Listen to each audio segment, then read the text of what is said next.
The world had already crowned Jalen Cross, a legend before his 18th birthday, a once-in-a-generation athlete. His name was etched into the annals of sports history with every record he shattered.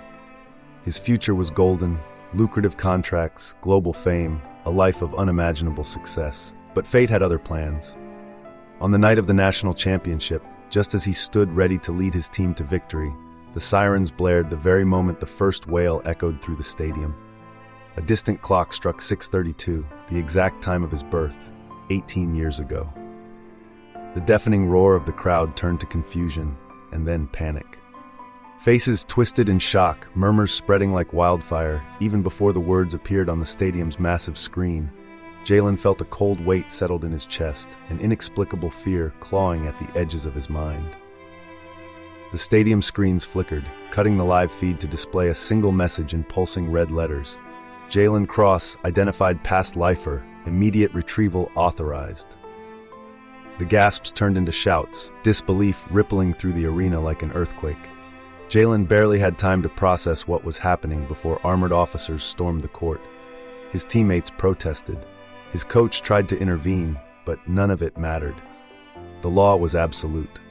A voice boomed through the stadium, speakers robotic and unyielding. Jalen Cross, by order of the ReIncarceration Bureau, you are hereby detained to serve the remainder of your sentence.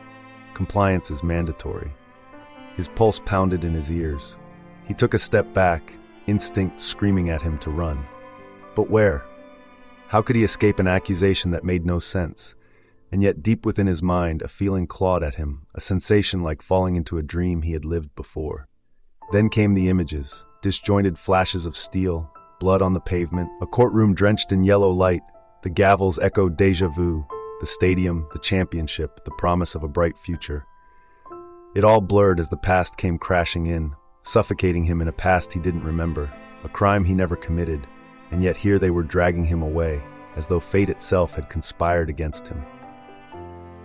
As the cuffs clicked around his wrist, sealing his fate, the memories surged forward like a tidal wave.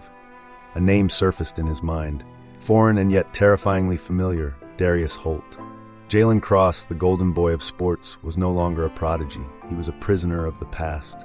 As he sat in the interrogation chamber, wrists bound, staring at the screen before him, a case file glowed in the dim light, cycling through a series of grainy images, crime scene photos, police reports, court transcripts from decades before his birth. None of it made sense. A man's name was stamped across every document, Darius Holt. Jalen's throat was dry. I don't know who that is. Across from him, Agent Langley of the ReIncarceration Bureau leaned forward, fingers steepled. You don't need to. You were him. Jalen swallowed hard. His entire life had been about moving forward, about escaping the limitations people tried to place on him. Now they were chaining him to a past he didn't remember, a crime he knew nothing of. But I'm not, he shouted. I don't remember any of this. Langley's gaze was cold, irrelevant. The law is clear. Reincarnation doesn't absolve you of your past crimes. Darius Holt was sentenced to triple life. He died, and now you are here to finish what he started. The words settled in like a death sentence. The world saw him as Jalen Cross, but to the system he was just a past lifer, a repeat offender, and repeat offenders have no future, only time left to serve. The streets burned with outrage. The world was watching. Some called it justice. Others called it a crime against the soul. How can you punish a man for something he doesn't remember? One protester held up a sign that read, "Reincarceration is slavery." But inside the high-security facility, Jalen Cross wasn't thinking about protests. He was thinking about escape. Beside him, a woman dressed in a transport guard's uniform whispered, "If you want to live, move when I say so." Jalen turned his head slightly, meeting the intense gaze of Eve Santiago, a journalist who had been investigating the flaws in the ReIncarceration Bureau. She wasn't supposed to be in the transport with him, which meant she wanted something. "What's your angle?" he muttered. She smirked. The truth. Simultaneously, an explosion was heard and the transport jolted to a stop. Sirens blared, chaos erupted outside, and just as the guards reached for their weapons, Eve lunged. Now. Jalen didn't hesitate because for the first time he realized something. If he stayed, the past would own him, but if he ran, he might have a chance to regain his promising future. As Jalen and Eve fled deeper into the night, the memories begin to haunt him. Images of Darius Holt's life surface, fragmented and violent. Each moment a cruel reminder of a past that didn't belong to him. Jalen couldn't escape the feeling that something or someone was guiding him, pushing him toward a confrontation he didn't understand. Eve began to tell him about a glitch in the reincarceration system, but Jalen's confusion deepened. He started questioning everything, including his very identity. The world wasn't just watching Jalen, it was hunting him.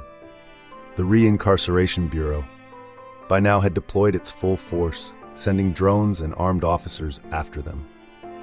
As Jalen and Eve hid in an abandoned building, Eve revealed the true nature of her mission. She had been tracking a conspiracy inside the Bureau. They were not just wrongly imprisoning reincarnated criminals, they were manipulating the entire reincarnation process.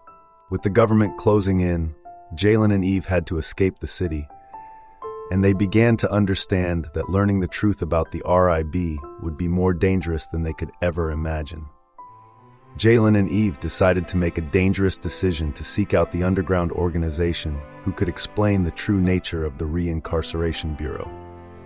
What they uncovered was shocking.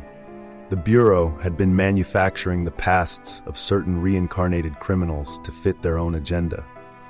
A conspiracy that rose all the way to the highest levels of government, and Jalen learned that he might not even be Darius Holt, but an innocent man being framed.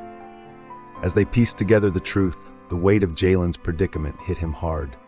The past wasn't just haunting him. It had been designed to control him and the Reincarceration Bureau's agenda. At that point he knew that this was only the beginning.